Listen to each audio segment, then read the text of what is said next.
Direct from the Broski Nation headquarters in Los Angeles, California, this is the Broski Report with your host, Brittany Broski.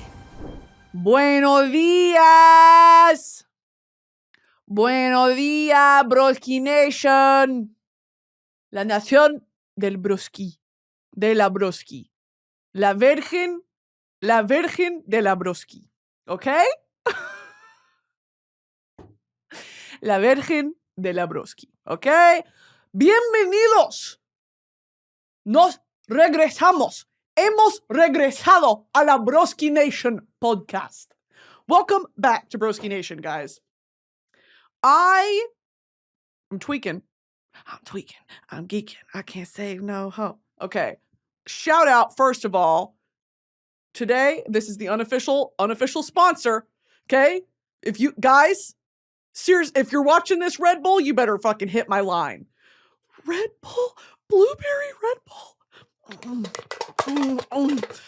Blueberry Red Bull, dude! It's my life force right now. Today has been stressful. I think I'm balding. That apparently is a symptom of the PCOS. Hair loss. Awesome. That's actually really fucking awesome. Awesome. My friend Channing does that. They're like, oh, our Uber went ahead and it left. And we got charged $10. She said, awesome. Awesome. Oh, yay. It's another Channingism. Y'all ever have that, like, nucleus of the friend group? That is my friend Channing and Tristan. They are the fucking center of the friend group's universe. Like, all of us just were in awe and shock and horror of them a lot of the time. But the world revolves around them, truly, and I mean that. They're my guiding star. I love them to goddamn death. That is awesome. Okay, so Blueberry Red Bull. It's flowing through my veins. It's flowing through my piss. It's flowing through probably some major arteries that it shouldn't be. Okay? I had a friend in college named John, and he used to drink straight up taurine. Okay? What's taurine, you might ask? And it's worth a Google. Taurine. What is it?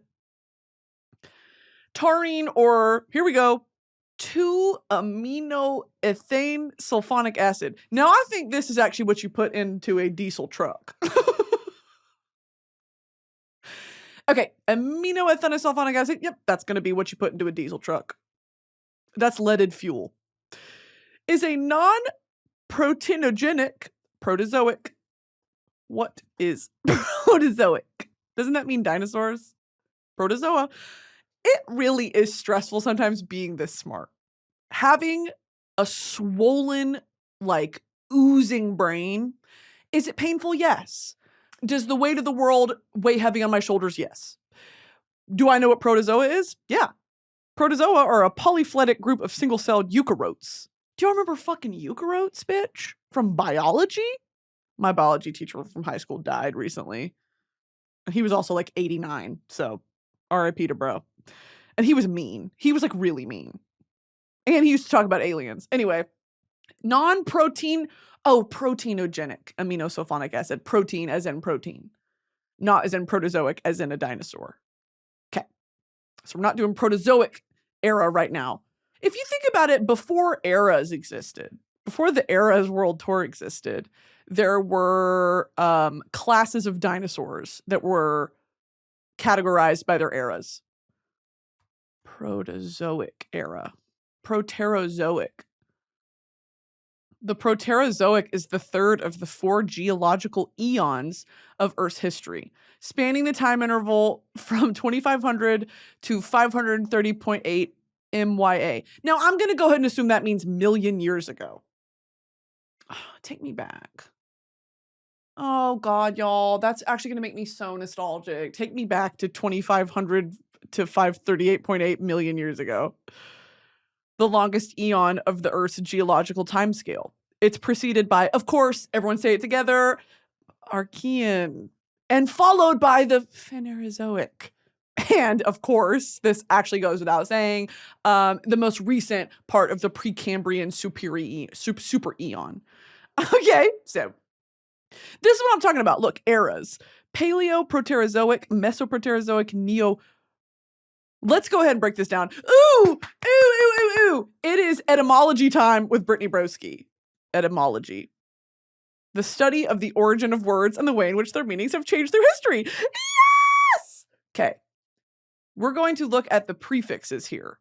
Now that we know what Proterozoic means, it's referring to a period of the Earth's history, okay? Geologic timescale. Paleo-Proterozoic. Now, if we think about a paleo diet, which is usually veggies, okay? I'm going to assume that's when vegetation started to grow. These are my bold predictions, and we're going to check it afterward, okay? Meso-Proterozoic. Now, queso. You guys watch queso? Can I get a show of hands? Again, take your hands off the wheel if you're driving. Can I get a show of hands? All the girls that actually watch Twitch streamers that aren't fucking Hassan Piker. How many girls actually watch Twitch streamers? Or gays. I'll open this up to gays as well, temporarily. Gay people, watch your fucking mouth. Okay? Anyway, queso. You guys watching queso? I recently, this is the thing about Twitch is like, oh yes, white guys. Oh, you guys know about this white guy? I do love Kai Cenat, and I do love Duke Dennis, and I do need Duke Dennis terribly. I need Duke Dennis terribly. I'm so down bad for Duke Dennis. It's going to make me, I'm going to start salivating. Kai Cenat had Drewski on. I think I've talked about this. That clip of Drewski farting. They had a sleepover. Y'all are not plugged into this the way that I am, okay? Then what happens when I want Kai Cenat and Drewski on Royal Court? Are you bitches gonna be mad? I love them! Okay. What was I saying? Oh, do y'all be watching Twitch? Let me know, okay? Let me know. Mesoproterozoic. Don't know what that means. Neo-Proterozoic. I'm gonna Neanderthal, and also neo, I think that prefix means new. So like new age. So I would say newest of categorizing these eras in this sort of time scale. I'm going to say Neo-Proterozoic is when humans? Let's check. Paleo-Proterozoic. Oh, I just figured out I don't care, actually. Oh, y'all, this is gut-wrenching. It's way too many long words that I just figured out I don't give a shit about. I do want to know what I think I just had a stroke. Fuck! The Neo-Proterozoic era is the unit of geological time from 1 billion to 538 million years ago. This is actually going to be the first one. Damn, I really thought I was onto something. Subdivided into the Tonian, Cryogenian, and Ediacaran periods. Someone open Google Docs right now and write the next fantasy novel that is Star Wars and Dune adjacent. We're writing this right now, dude. Tonian, these are going to be all different planets of people. Tonian, Cryogenian, and Ediacaran. Okay? Lisan al-Gaib. Oh, I haven't even started to talk about Dune. Dude, don't get me started on Dune! La la la la la la. I love Timothée Chalamet. La la la la la. I love Timothée. The interviews, that motherfucker needs to be muzzled and contained. The interviews of him speaking French, are you on fucking crack? Him speaking French? When he switches in between like, le Monsters Inc. Have you seen that clip? This video. Ton film préféré quand t'étais enfant? Monsters Inc. I love him. I love him. He has one of the arguably craziest digital footprints of any like A-list S-tier actor celebrity. Like he has been online as long as a lot of us have. Because he's what, 29, 28? He used to like sell modded Xbox controllers or something. He would like decorate them. He used to be, what did he used to do? Call of Duty mods or something? Red Dead Redemption 2. Red Dead Redemption 2. Yeah, dude, he's like a gamer. We need to get Timothee Chalamet on Royal Court now. Expeditiously, Expedition Everest. We have got to get him on. Anyway, Dune. Let's go back to Dune. This is actually going to be called the I'm sorry, Timothée Chalamet episode, because I wouldn't say I've been a hater, but I have been not on the train. I let the train pass me by. Okay, everyone's Timothée Chalamet. Timothée Chalamet! Call me by your name, Timothée! I love you!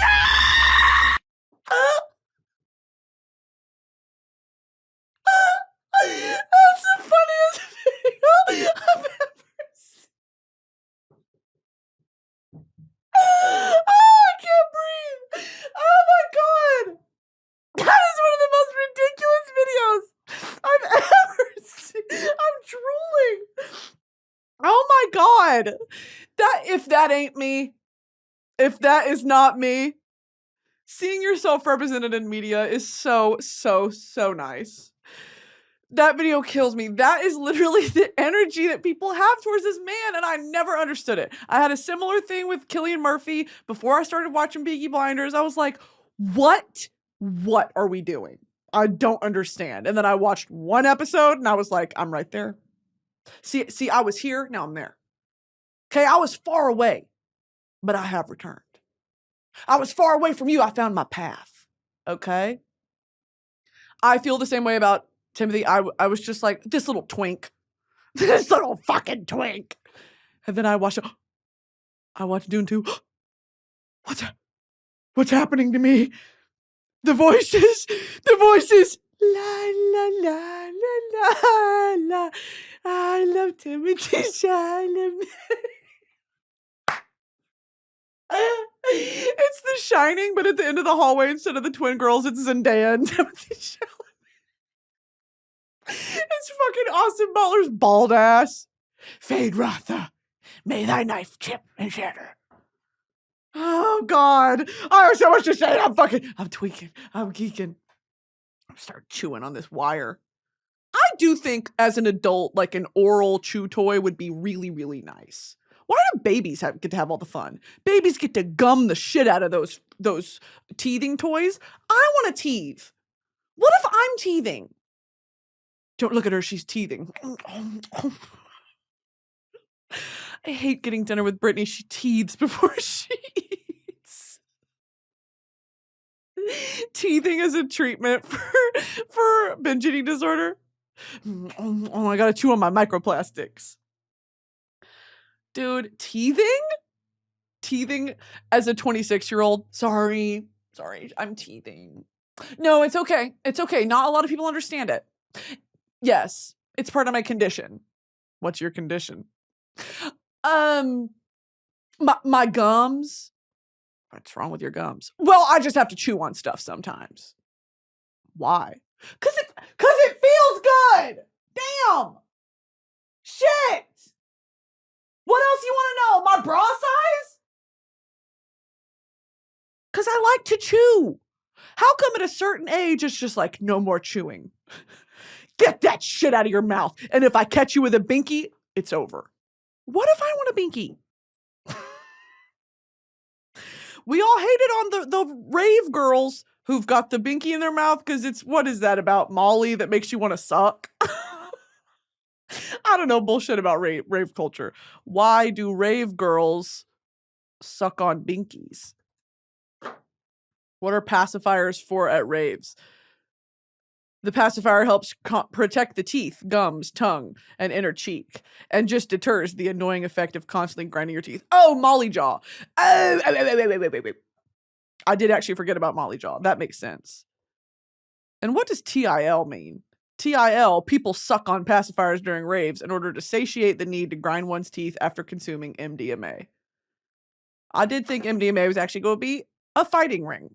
What is MDMA? Is MDMA not what Stone Cold Steve Austin fought in?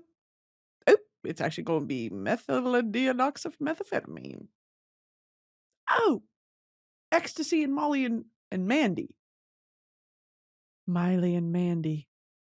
Is it potent empathogen intactogen? Hell yeah. Actually, not hell yeah. I take that back. Boo. What did Stone Cold Steve Austin fight in? WrestleMania. What's the one I'm thinking of? MMA. This episode is sponsored by Rocket Money. I have a great habit of paying for apps and using them once and then forgetting that they ever existed. But they sure never forget to charge me every month, I know that's for sure. With the help of Rocket Money, this is no longer an issue for me. Rocket Money is a personal finance app that finds and cancels your unwanted subscriptions, monitors your spending, and helps lower your bills so that you can grow your savings. With Rocket Money, I have full control over my subscriptions and a clear view of my expenses. I can see all of my subscriptions in one place, and if I see something I don't want or something that doesn't look right, Rocket Money can help me cancel it with a few taps. I love how the dashboard shows me this month's spending compared to last month's, so I can clearly see my spending habits. Plus, they'll help me create a custom budget and keep my spending on track. Rocket Money will even try to negotiate lower bills for you by up to 20%. All you got to do is submit a picture of your bill, and Rocket Money takes care of the rest. They'll deal with customer service for you, so you don't have to. Rocket Money has over 5 million users and has saved a total of $500 million in canceled subscriptions, saving members up to $740 a year when using all the app's features. So stop wasting money on things you don't use. Cancel your unwanted subscriptions by going to rocketmoney.com/BroskiReport. That's rocketmoney.com/BroskiReport. rocketmoney.com/BroskiReport. This episode is sponsored by Hatch. So many things can disrupt a sleep routine. For me, it's mainly watching thirst edits of men and occasionally an animated character on my tiny screen. They don't want me to sleep, but guess what? Hatch does. So many things try to keep us up at night. Our endless to-do lists, social media, our favorite shows, a million things don't want you to sleep, but Hatch does. Hatch helps you choose sleep and creative bedtime habits that make you feel better at night and energized in the morning. The Hatch Restore helps you build sleep habits that make your unwind and wake-up routines simple and enjoyable for a screen-free bedtime, even when your to-do list wants you to choose otherwise. And with a Hatch Plus subscription, you can unlock premium routine-building features like Cue to Unwind, which signals you when it's time for bed, and Pillow Talk, an audio series, which is just like your favorite bedtime TV show, but without the screens that keep you up. Right now, Hatch is offering my listeners $20 off your first purchase of the Hatch Restore and free shipping at hatch.co/broski. Visit hatch.co/broski to get $20 off and free shipping. Hatch.co/broski. Y'all remember when Stone Cold Steve Austin did MMA? MMA, mixed martial arts. Okay, never mind. What I'm tweaking, I'm geeking.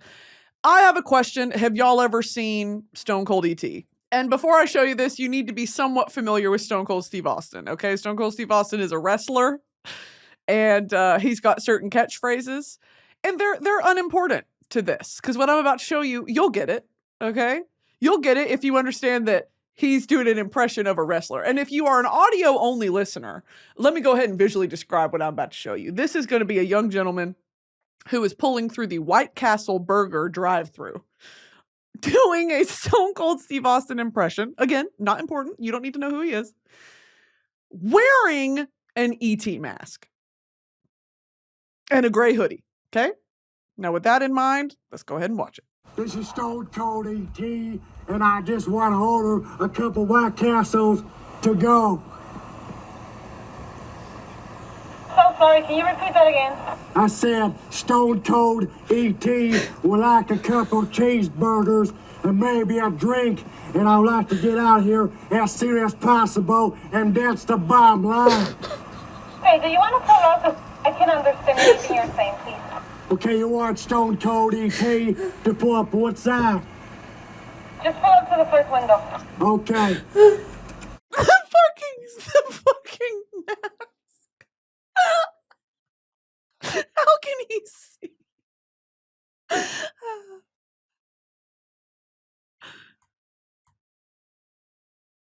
I want to order a couple cheeseburgers, and that's the bottom line. Because you know Stone Cold E.T. like to come to White Castle, order a couple cheeseburgers to fill me up before I whoop some ass. Give me a hell yeah if you're down with Stone Cold E.T. Oh, hell yeah! Because Stone Cold E.T. likes whooping ass. When Stone Cold E.T. rides a bicycle, I ride it long, I ride it hard, just like the Texas rattlesnake when he's done whooping Vince McMahon's ass. Give me a, oh, hell yeah. The fucking drive-through worker just like sitting through this monologue, this rehearsed monologue. Whooping the Texas rattlesnake's ass. Give me a oh, hell, yeah, what? Oh, hell. This, my friend Connor showed me this video about, what is that, probably 12 years ago when we were in high school. Funniest thing I've ever seen. What'd you say, E.T.? What? What'd you say, E.T.? What? I said I want to order 2 cheeseburgers, and that's the bottom line. That's Stone Cold E.T. I don't know how the fuck we got there, but oh, we were talking about MDMA fighters. That's gonna be MMA fighters who have taken Molly. MDMA fighters. And then we were talking about, what is TIL? What does TIL stand for, do you think? Today I learned that makes sense. Okay, anyway, I was talking about I need a binky. All right, guys, welcome back. I was talking about I need a binky. I'm teething. We need to start MDMA fighters, and Stone Cold ET should host this year's Golden Globes. Okay, go back to taurine. What is it? Non-proteinogenic aminosulfonic acid. What the fuck does that mean? Do y'all ever? I get real worried sometimes that we are purposefully. They don't want us to know. They don't want us to know what 2-aminoethanosulfonic acid is, okay? Because Big Pharma, okay? Tic-tac-toe, winner. Tic-tac-toe, it's a winner. What did she think she was accomplishing with that? That is art. Like, I watched that and a part of me died. These people, oh, we're gonna die. Tic-tac-toe, a winner. We're gonna fucking die. This is not an attempt to ban TikTok. It's an attempt to make TikTok better. In the next 15 years. You guys better make the most of it. A winner. There are literal walking dead corpses in Congress that are currently kind of deciding the fate of the country. Living corpses that are arguably too old to be able to live alone. Okay? Too old to drive a car, too old to wipe their ass on their own. One fall, it's over. And yet they're determining really, really crucial things about my well-being as an American citizen. And quite frankly, I love it. I love it, y'all. Yay. Yay. Tic-tac-toe. A winner. I'm going to kill you. Seize her. All right. Taurine. What is it? Will we ever fucking figure it out, dude? Taurine is a major constituent of bile and can be found in the large intestine. You're telling me I got taurine in my body? I am a Taurus.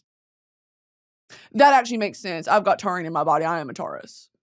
Y'all ever get those psychic readings on your For You page? It's like, check the description. No hashtags. This is meant for you. If you scroll, you're going to fucking die. And I'm like, well, shit, I guess I gotta watch it. Okay, I'm sensing this person wants you. This person wants you. Me like, yes, they do. Yes. La, la, la, la, la. I'm sensing that there's a complicated relationship with this person. And I'm watching it like, anything else? Okay, I'm sensing, okay, hold on. I just pulled the 7 of penises? Okay, they're about to text you in the next 30 minutes. Trust me. All you have to do is interact with this video 3 times. Yeah! Bomb them. Keep bombing them. Bomb them again. Airstrikes. All you have to do is save this sound, use this sound, post it, like my video, follow me, give my cousin a poke on Facebook. I'm gonna kill you. Hey, I'm gonna get you. You ever watch The Office bloopers?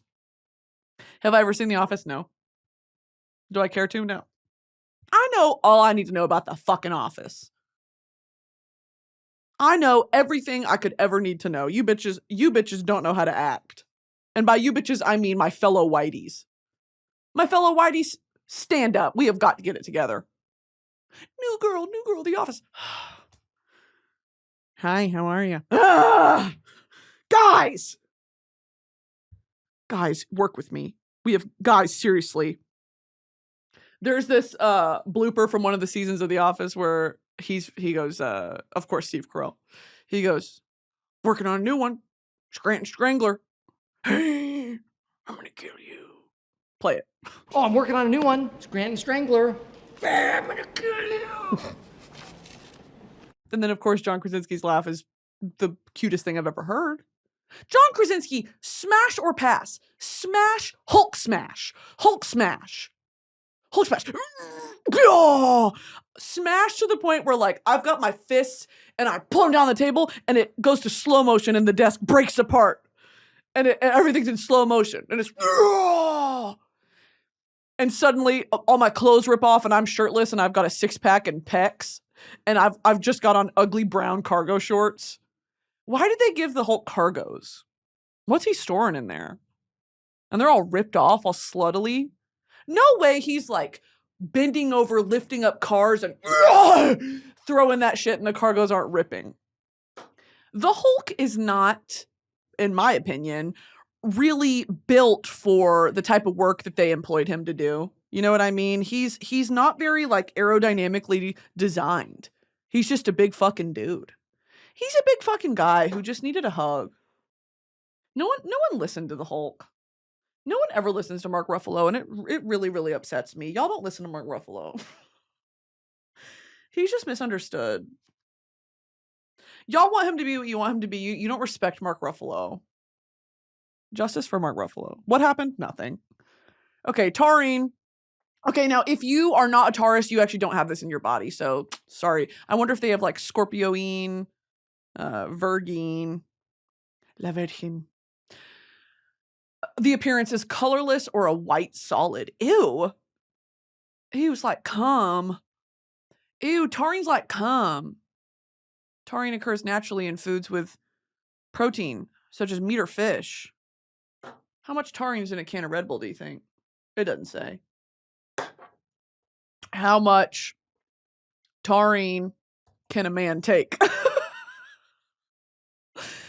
One 2019 report suggests that the highest daily dose of taurine you can safely consume is 3 grams a day. How much taurine in Red Bull? 1,000 milligram. Isn't 1,000 milligram just 1 gram? 1,000? How many milligrams in a gram? 1,000 milligrams. Why wouldn't you just say 1 gram, dude? Red Bull's 1,000 milligrams of taurine. Monster's 1,000. 5-hour energy is 480 milligrams of taurine. Caffeine content vary between drinks. Red Bull. Okay, now here's a question. What the fuck is the difference between caffeine and taurine? Because I'm about to overdose on both. Caffeine versus taurine. Interestingly, taurine and caffeine appear to have opposite effects on the central nervous system. What? As caffeine is a stimulant and taurine is an agonist for the inhibitory gamma amino butyric acid, GABA receptors. Gamma receptors. I am the fucking Hulk. Okay, you drink Red Bull, you come to fucking Hulk? What the fuck, scientist? That's stupid! Is taurine more potent than caffeine? If your primary goal is to feel more energized, just do Coke. Oh, crazy Google says that. It's a joke! If your primary goal is to feel more energized, it appears that you're better off choosing caffeine instead of taurine. Okay. Oh, taurine may help to reduce muscle damage and fatigue. Caffeine stimulates the nervous system more directly to reduce fatigue and increase alertness. We're actually going to play a game really quick called How Fast Can I Read This? How fast can I read out loud?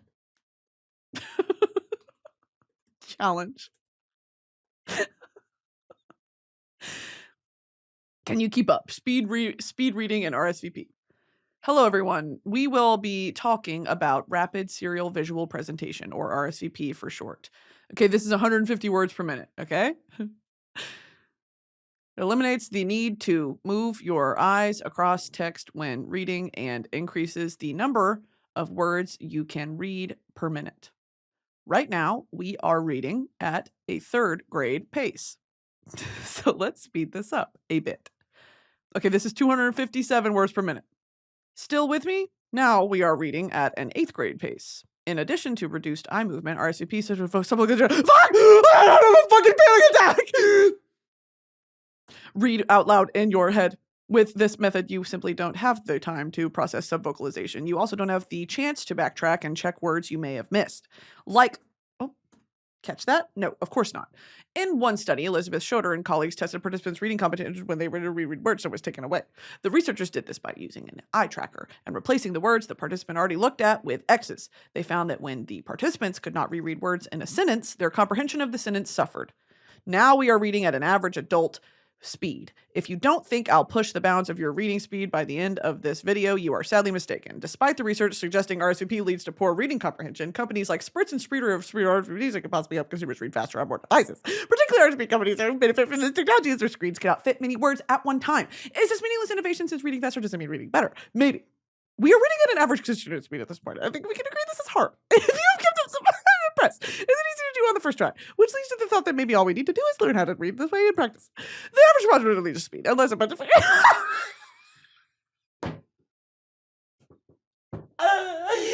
like Trisha Paytas on that one fucking clip. Oh my god, I almost just had a damn stroke. Oh my god, if y'all can feel how fast my heart is beating right now, I almost just had the big one. Yeah. All right. We're going to move on from that. That almost just sent me over the edge. 600 words per minute is crazy. That's the average reading speed of a college professor. See, I wonder what mine would be if I wasn't having to say it out loud. This episode is sponsored by Tinder. Guys, I can't keep yelling at you like this. Just get on Tinder. Be open to finding your next fun date. Live a little. Tinder is the most popular dating app and has the most possibilities to find what's right for you. My friend matched and got lost for hours talking about folktronica and like cooking homemade Italian with her man. I don't know. She had a lot of fun though. And Tinder has a bunch of prompts and quizzes that helped her fuel the flame of love.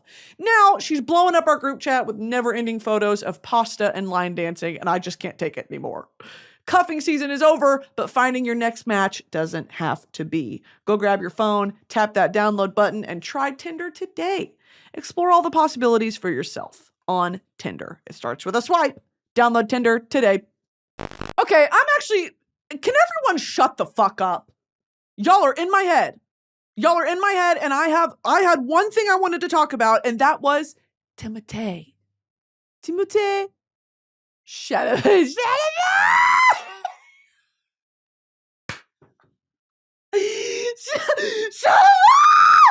That's me. Okay. Woo! Wake up! Wake up! Good morning, Vietnam!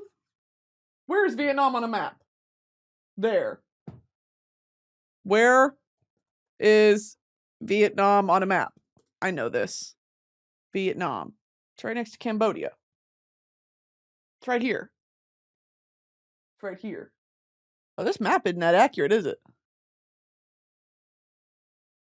Y'all been yelling at me for a while about how much this map fucking sucks. It really does. Is that supposed to be the Philippines, dude? They fucked that up. I think that's supposed to be... Where the fuck is Sri Lanka? Right there. Laos. Hold on. It's right here. Vietnam's right here. Vietnam's right here, guys. I was watching someone play... I'm not going to say his name. I was watching someone play Are You Smarter Than a Fifth Grader the other day, and one of the questions was, what country had this name change of their capital? And it was Ho Chi Minh City and Saigon. And I was like, it's Vietnam. And he was really struggling. And I was like, if I was there, when I catch you, if I was there, shit would have gone differently. Men really need help. And I'm done giving it. Okay? If we were on a live version of Are You Smarter Than a Fifth Grader? His ass would have lost, and I would have stolen, and I would have beat the shit out of him with my fists.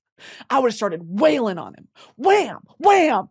It's Saigon! Wham! Wham! Now it's Ho Chi Minh City. Ho Chi Minh City.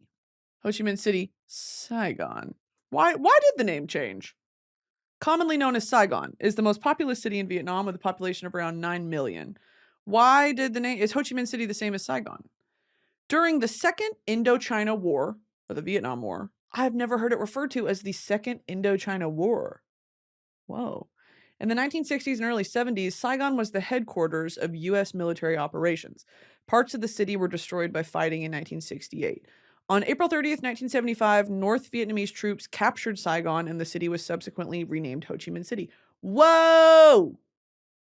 History. Why was Saigon renamed? Saigon fell to the advancing Northern Army with little resistance and few casualties, but the next decade wouldn't be so easy for the capital of the now vanquished Southern regime. Saigon's name was changed to Ho Chi Minh City to honor the revolutionary leader who had declared independence back in 1945. That's crazy.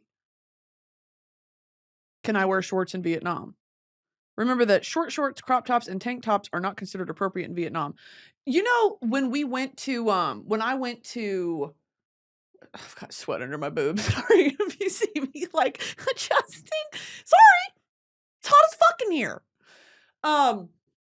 When we went to the Vatican, when we went to Vatican City, me and my mom in 2015, and I should have said my mother and I, okay?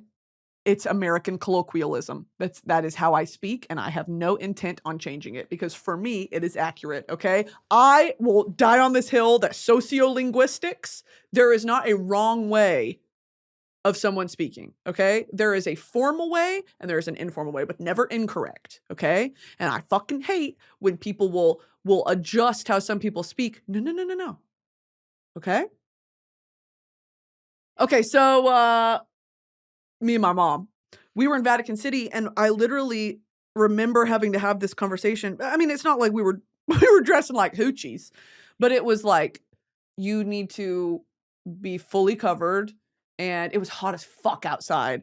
And like, if you're going to enter the Vatican, which was the thing I was the most excited about on this entire European trip, because I had just taken an AP European history course and an AP art history course in high school, and I was obsessed with the Vatican, with the Sistine Chapel ceiling. I was obsessed with Angels and Demons by Dan Brown, which is all about the Vatican and about cardinals and all this. Like, I learned so much about Catholicism. And I was obsessed with the Renaissance and the Enlightenment and all of these, you know, this transitionary period in Italian and I guess European as a whole history of the 1400s and the 1500s of just how much life changed and how those changes still affect life today, you know, that we still implement some. And I remember being like, I think seeing The Last Judgment by Michelangelo in real life will fix me. That will fix me. And arguably it may have. One more step towards healing. When we went in, it was this tour guide who I could barely understand her, and it made me really sad because I was so excited to learn. But her Italian accent was so thick, and I was like, I can't. I'm trying to be here with you, girl. I'm trying to be here with you, Mom. I can't really hear you. We're at the back. You're speaking way too Italian, okay? And so I was like really struggling to understand what she was saying, and I was reading all the because you know they'll have them in Italian and English, and I was reading it, and I was like, this is crazy. We walked into that room, and it is, I mean, nothing prepares you. Let me pull up a picture so you can see it. You walk into this room, and I mean, this is it, dude. This is from the door in which you enter the room. And this is kind of, I mean, it's like a 0.5, you know, blown out photo, but it is just floor to ceiling covered in Michelangelo's art. And it is, when I say breathtaking, I truly, in the most literal sense of the word, like took the air out of my lungs. It was everything I had studied. It was everything that, it's a story. It is why the church commissioned Michelangelo to paint all of this, was to tell the story of, because you have to think about in this time, the 1400s and the Renaissance, the printing press hadn't been invented yet. So the monks and the church held all of the biblical stories and all of the history, of the teachings of the Bible. And a lot of the main way that the masses learned the Bible and religious teachings were through pictures, because they couldn't read. When you have an illiterate populace, you have to teach them the morals and the stories through photos and through murals. And so that's what this sort of, it was for that purpose. And it was supposed to be the most impressive divine, for the Pope, to honor the Pope and also to honor the church and to honor God and to honor whatever. Michelangelo, let's look up how long it took him. It took him 4 years. And this man, they had him up on scaffolding, laying on his back, painting the ceiling like that. Hours, every day. And he was an old man, I think, at this time as well. And it's way the fuck up there. From July of 1508 to October of 1512, Michelangelo had never painted frescoes before and was learning the craft as he worked. That is so impressive.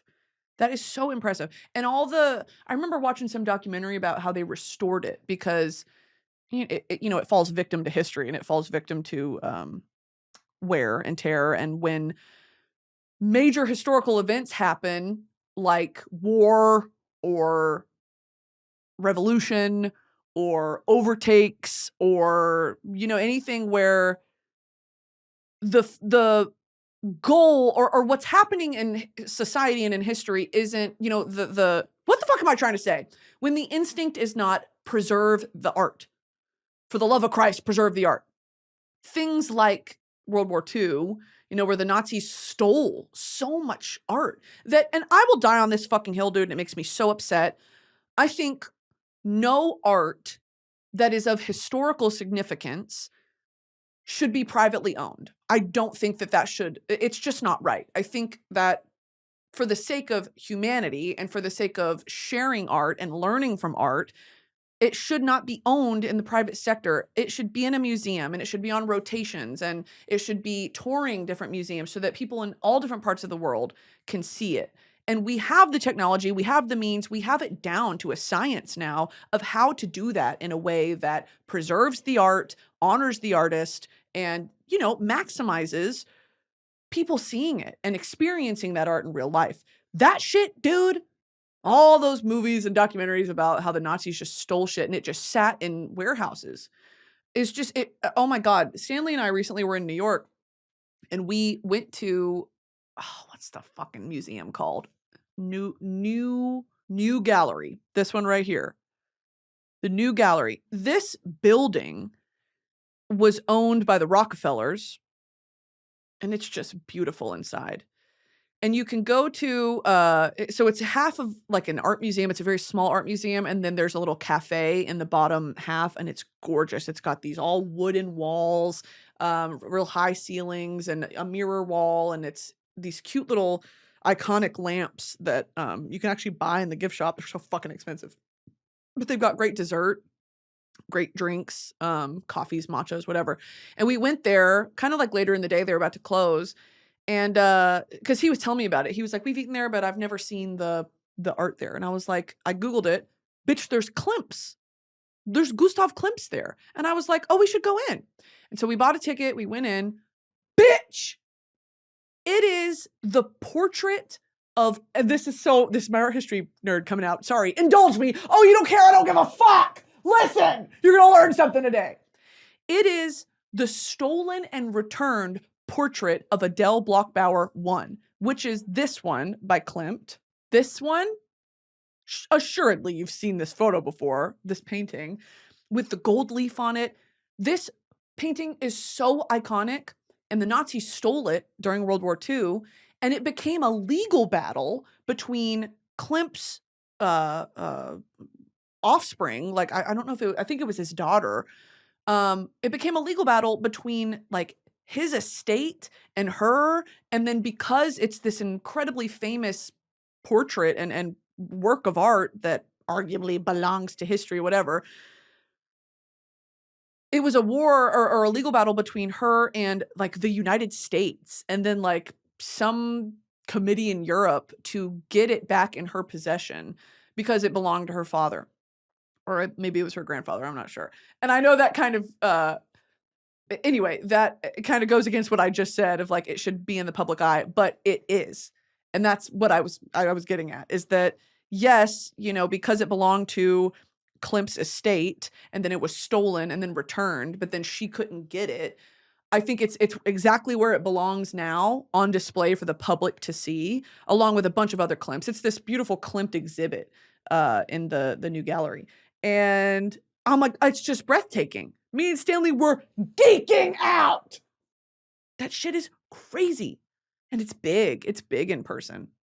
There were a bunch of other Klimts. Klimt did landscape paintings, which are some of my favorites. I bought a whole book on it. Some of his landscapes are just insane because you think of this when you think of Klimt. You think of the kiss. You know, you think of this. You think they're so in love, whatever. There's a whole history behind this painting that I won't even get into. But a lot of Klimt's landscapes are breathtaking because it's not really stippling. And it's not even like impressionism. It's like, I'm just obsessed with it. I'm obsessed with it. It's gorgeous. I need one on every wall in my house. Anyway, back to what I was saying. The new gallery, go, if you're ever in New York, go there. It's gorgeous. I mean, there's so many art museums in New York. You've got the MoMA, you've got the Met, you've got the other ones. Those are the main two. Oh, we went to the Guggenheim. That one was cool. There's not a lot of like historical works there. It's a lot of contemporary. I definitely like stuff like this, like older historical, whatever. But I am very much of the opinion, and I will die on this hill, that art like that, like the portrait of Adele Bloch-Bauer, any pieces that, yes, I guess the artist's estate has first rights to it, of course, and a lot of those are privately owned if you're related to the guy who wrote. I'm talking more so of like art auctions, where it's a tax write-off for a lot of rich people.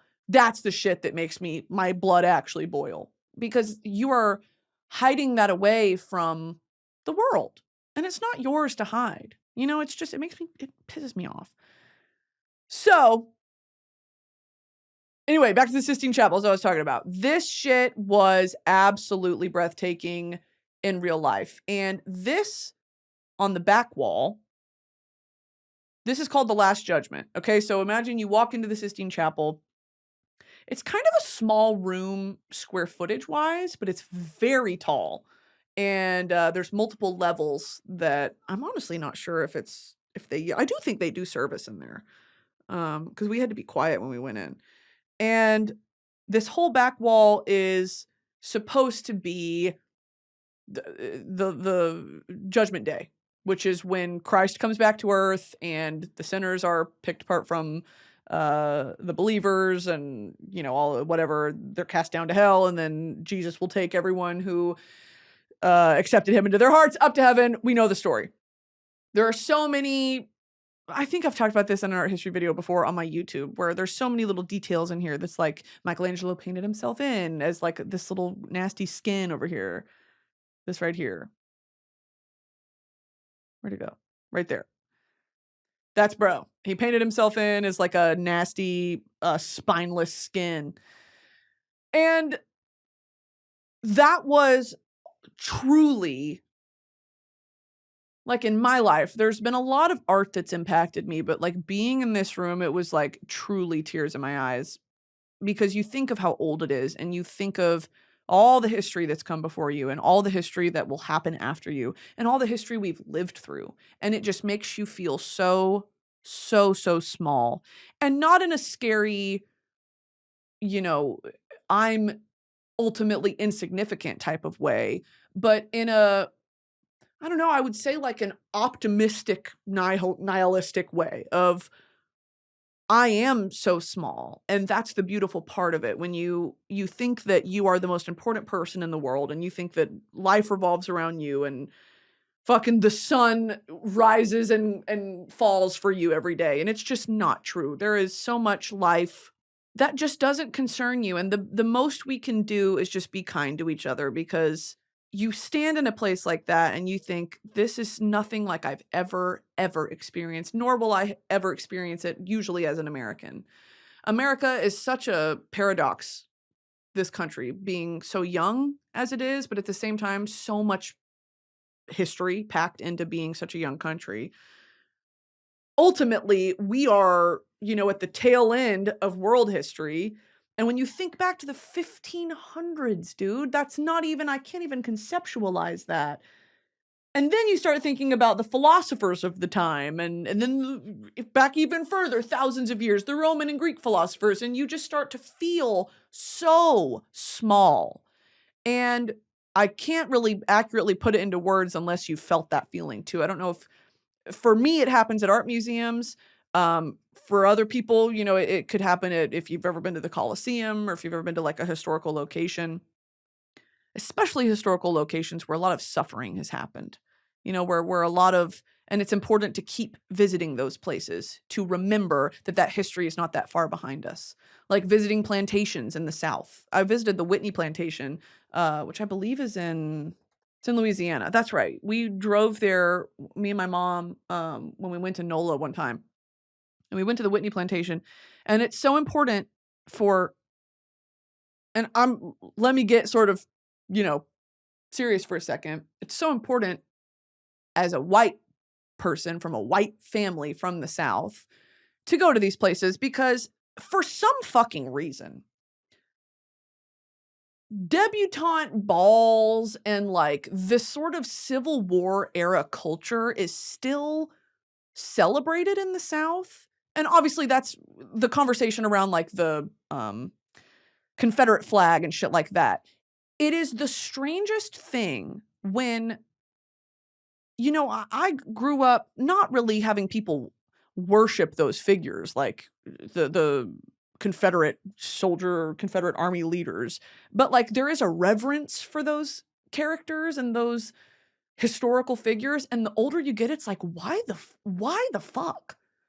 And you're taught it in school. We had to take Texas history in middle school. When I was in Texas for middle school, we had to take Texas history. Why? That's very odd. I mean, I understand like Texas is it was its own country at one point, and it's got kind of a deeper history than maybe some other American states, but it's taught from such a strange, I'll say it, white supremacist point of view. And when you visit places like the Whitney plantation, where the story is from the slave perspective, it's like, why? And this is, I know that I'm preaching to the fucking choir with my audience, but still, why is that shit not highlighted? And why do you have to seek it out? I mean, we are still so ass backwards, and it's important to tour places like this. And it really, I mean, it's a somber experience, much like if you've ever been to Auschwitz or any concentration camps or any Holocaust museums. It is very, very sobering. You don't go there for like you get a similar feeling. It's just heavy. It's so heavy, and it should be. You should really have to ponder how fucking cruel we are to each other. And hopefully that'll affect, with an AFFECT, how you vote and how you go out in the world and how you treat other people, because we are not far from this. And there is some rhetoric, both in the news and online, that fans the fire. It fans the flames of some of these sentiments. And these sentiments still live in our day and age, and it's fucking terrifying. If you're ever in Louisiana, I would definitely recommend going to the Whitney plantation. It's a history that is not far behind us. Anyway, last judgment. Yeah, dude, Sistine Chapel was insane. And the older I get, it's like I want to create a list of places that I think would give me a similar feeling, and I want to see as many as I can before I can't. You know, I think it's so backwards that for decades, the American dream, the American MO, way of life, has been you work, you dedicate your life to a singular company, a singular job with the hopes of ascending in the ranks. Maybe you do, usually you don't. And then you retire. And by that point, you barely can afford healthcare that you've been paying into your whole life, Social Security, and you are not in a condition to travel the world. I think that is such a shame. And I'm always such a big proponent for, yes, save money. Absolutely save money, because that's a responsible thing to do, is to have a nest egg. But when you can, fucking get out of your hometown. It's worth it. It's worth it. I know that sometimes, especially in the economy today, it's just not realistic. But even a road trip somewhere, get in the car with some of your friends and just get out of your fucking town. There's so much to see, even in America. I mean, when Europeans come over here and they're like, I get why Americans never leave. Well, I don't know if that's true. Not most Americans, but a lot of Americans don't even have a passport, because there is so much. The United States is so big, and there's so much history, and there's so many different cultures, state to state, community to community, that it's so much to see. Go out and see it. You know, life can get so depressing and so cyclical and so trapping, where you feel trapped. Just get out. Even if it's by yourself. Go somewhere you've never been before that's within driving distance. Just go. All right, guys. I think that'll do it for me. I guess I'll finish my Timothée Chalamet rant next week, because I watched Little Women. And I watched Little Women as I was about to start my period, and I had never seen it before. I got 10 minutes into the movie and I was crying. Just seeing a bunch of sisters happy together, cried. That's all it takes. I love being a woman. Oh my God, happy International Women's Month. International Women's Day was Friday, March 8th. International Women's Month, March. Yup. All right, guys, I'm loving you. Be good. Be safe. Broski Report merch is still live. Broski.shop, please, for the love of Christ. Royal Court, go watch that. You can check out my YouTube videos on the Brittany Broski YouTube. You can follow me on Instagram if you want to see what I'm listening to, what I'm doing. Oh my God, my songs of the week. I'll go through these quickly. My songs of the week are, in no particular order, Big Stepper by BigXthaPlug. Another Texas King. As We Speak by Yeat and Drake. Love that song. Been listening to a lot of Don Toliver lately as well. Don Toliver. And him and Caliucci just had a baby, period. Don Toliver, his album from 2021, Life of a Don. Love that album. And then the last one is Get Up Off of That Thing by James Brown. Okay? And that is from the movie Robots. The movie Robots, starring Robin Williams. Okay, guys. Love you. Bye-bye.